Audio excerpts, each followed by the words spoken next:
Hey, my name is Stephanie Barnett. I am a Crown Fellow with the League of Women Voters of Alabama. I am in the North Alabama region, and I work with local groups and individuals to fight for fair maps in the North Alabama region. And so today we're going to dive into what's been going on lately in our region and talk about advocating for fair maps. In usual settings, you've got your city council and your county commission, and they redraw their lines according to the numbers that they receive from the latest census.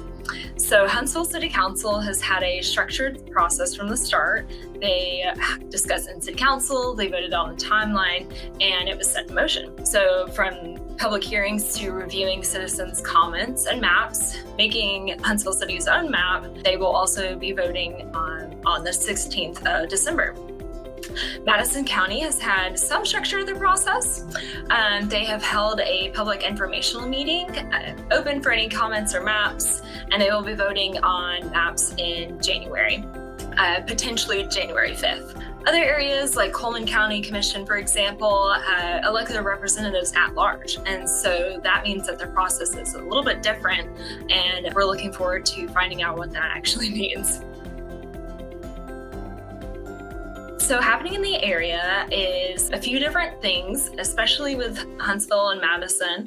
Madison County held a public informational meeting last week, last Thursday, the 9th, and some members anticipated that there was going to be a presentation of the maps. There were 3 draft maps that the county commissioners had proposed, and we had anticipated a presentation for each of the maps to break down essentially their reasoning for those maps.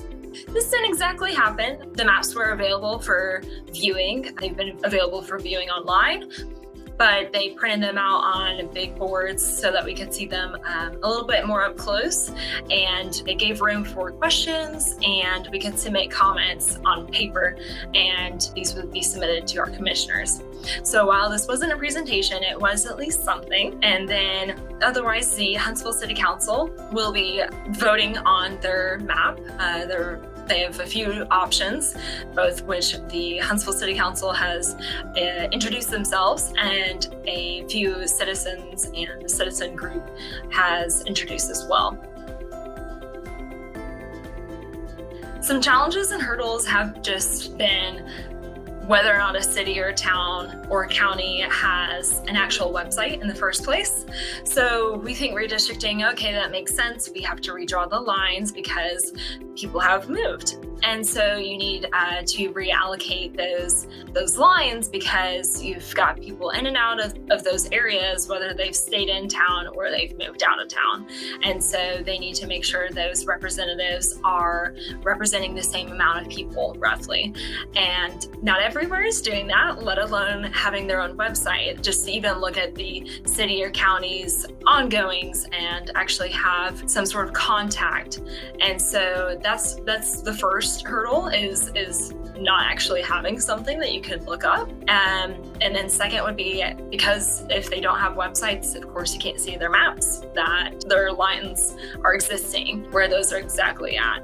And so beyond that, even if they do have a website, there may not necessarily be even a PDF, let alone a GIS interactive map or something to that effect, where you can see where those lines exist. So even if you were a member, a constituent of that city, town, county, then you may not even actually have a good understanding of where you're at in that district in regards to where you live, because it's just not provided. And so that's been another frustrating hurdle. And beyond that, some places are transparent and some places are not.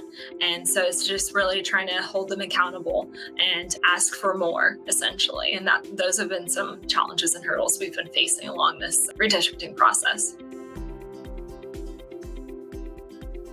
Some of our leaders are great. Redistricting, Huntsville City is doing a great job. They've been really transparent.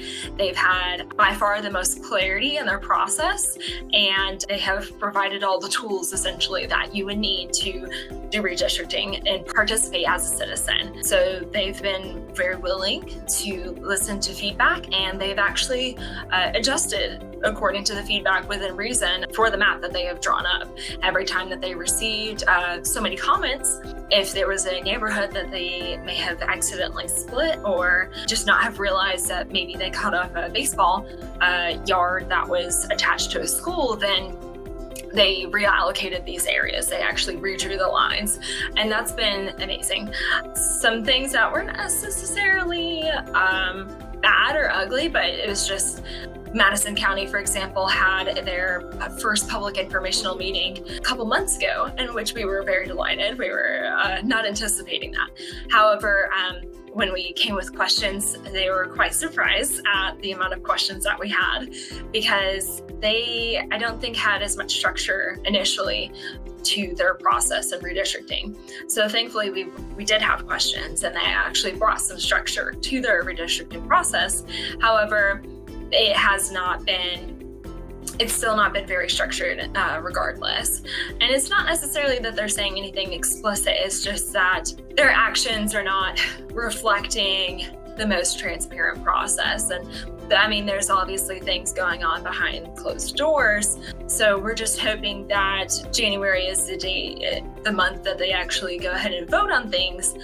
Initially was actually going to be December. So moving it from, the holiday season of 2021 to the beginning of the year in 2022, hopefully that'll a lot more time for public comments and maybe map proposals. And so it's not always about what they're saying, it's just more about their actions, unfortunately. And for others, it's just if we can even grab their ear to see if they're doing anything in the first place.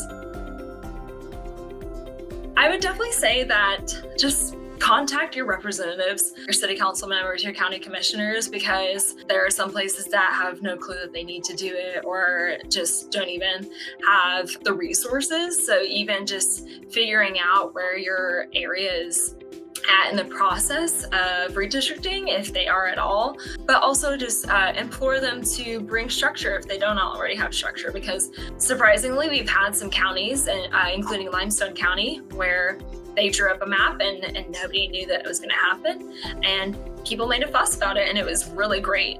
They actually adjusted their map accordingly, and that has brought change, and it was really good change. And so if you actually say something, it might do something, and that's really the big takeaway, I think, from how Alabama has done the redistricting, is maybe not necessarily at the state level, but certainly the local level. I think that saying something means a lot, because maybe sometimes they think that people aren't actually paying attention, and they kind of just do things the way they've always done things. And if you say something, then you can change that process, and you can disrupt the disorganization that might be going on. And I think that's just really important if we actually show up. So just make sure that you guys stay tuned in to all that's going on in Alabama with the redistricting processes.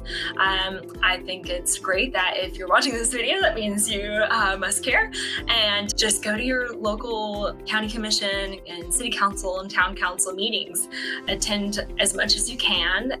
Email your representatives, call your representatives, and show up to their office if you're able, and make sure that you're letting them know that you care. You have a voice, and we can all use our voices very much to advocate for fair maps in Alabama and push for more equitable representation. See you guys next time.